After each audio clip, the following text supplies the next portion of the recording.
ನಮಸ್ತೆ, ಗುಡ್ ಮುದುಕಿ ಮಾರ್ನಿಂಗ್. ನಾ ಬಸವರಾಜ್ ಮುದುಕೇರ್ ಭಾರತದಿಂದ. ಎಸ್, ಒಂದು ತಿಂಗಳ ಹಿಂದೆ ನಾವು ಮೆಣಸಿನಕಾಯಿ ಮತ್ತು ಟೊಮೊಟೊ ಬೆಳೆಗೆ ಕಲಬುರಗಿ ಜಿಲ್ಲೆಯ ಗೋಳಾ ಗ್ರಾಮದಲ್ಲಿ ಅರ್ಜುನ್ ರಾಥೋಡ್ ಅವರಿಗೆ ನಾವು ಕೊಟ್ಟಿದ್ವಿ.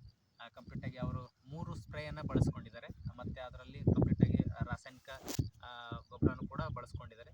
ಹೆಚ್ಚಿನ ಪ್ರಮಾಣದಲ್ಲಿ ನಮ್ಮ ಒಂದು ಲಿಕ್ವಿಡನ್ನು ಟೊಮೊಟೊ ಬೆಳೆ ಮತ್ತು ಟೊಮೊಟೊಗೆ 2 ಸ್ಪ್ರೇ ಕೊಟ್ಟಿದ್ದಾರೆ. ಮತ್ತು ಮೆಣಸಿನಕಾಯಿಗೆ 3 ಸ್ಪ್ರೇನ ಕೊಟ್ಟಿದ್ದಾರೆ. ಕಂಪ್ಲೀಟಾಗಿ ಗೊಬ್ಬರಕ್ಕೂ ಮತ್ತು ನಮ್ಮ ಗೊಬ್ಬರಕ್ಕೂ ಇರುವಂತಹ ವ್ಯತ್ಯಾಸ ಅವರಿಗೆ ಯಾವ ರೀತಿ ಅನಿಸಿದೆ, ಕಂಪ್ಲೀಟಾಗಿ ಅವರ ಒಂದೆರಡು ಮಾತುಗಳು ಅವ್ರು ಆಡ್ತಾರೆ. ಜಸ್ಟ್ ಎಲ್ಲ ರೈತ ಬಂದವರು ಕೇಳಿಸ್ಕೊಳ್ಬೇಕು.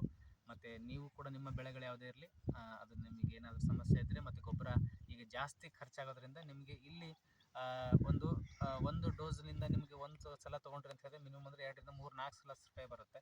ನೀವು ಗೊಬ್ಬರ ಕೊಡಿದ್ರೆ ಅಂದರೆ ಒಂದೇ ಸಲಕ್ಕೆ 4 ರಿಂದ 5 ಸಾವಿರ ರೂಪಾಯಿ ಖರ್ಚಾಗುತ್ತೆ. ಹಾಗಾಗಿ ನಿಮ್ಮ ಕಡಿಮೆ ಖರ್ಚಿನಲ್ಲಿ ಬರುತ್ತೆ. ಅವರೊಂದೆರಡು ಮಾತಾಡ್ತಾರೆ ಯಾವ ರೀತಿ ಅವ್ರಿಗೆ ಅನಿಸಿದೆ, ಮತ್ತು ಏನಕ್ಕೆ ಗೊಬ್ಬರನ ಇದ್ರ ಲಿಕ್ವಿಡನ್ನು ಬಳಸ್ಕೋಬೇಕು ಅನ್ನೋದು ಒಂದೆರಡು ಮಾತಾಡ್ತಾರೆ. ಬನ್ನಿ ಸರ್. ಮುದಿಕ್ಯಾರ ಲಿಕ್ವಿಡ್ ಸರಿಯಾಗಿದೆ. ನೀವು ಬಳಸಿರಿ ಅಂತ ನಾವು ಬಳಸಿದೆವು. ಸರಿಯಾಗತ್ತೈತಿ. ಯಾವ್ದಕ್ಕೆ ಬಳಸಿರಿ? ಮೆಣಸಿನ ಗಿಡ ಮತ್ತು ಟಮಾಟೆ. ರೈಟ್, 2 ಸಲ ಬಳಸಿರಿ. 2 ಸಲ ಬಳಸಿದ್ವಿ. ರೈಟ್, ಚೆನ್ನಾಗಿ ಅನಿಸಿದೆ ಅಲ್ರಿ? 4 ಮಂದಿ ಜನ ರೈತರಿಗೆ ಬಳಸ್ಬೋದಲ್ರಿ? ಬಳಸ್ಬೋದು.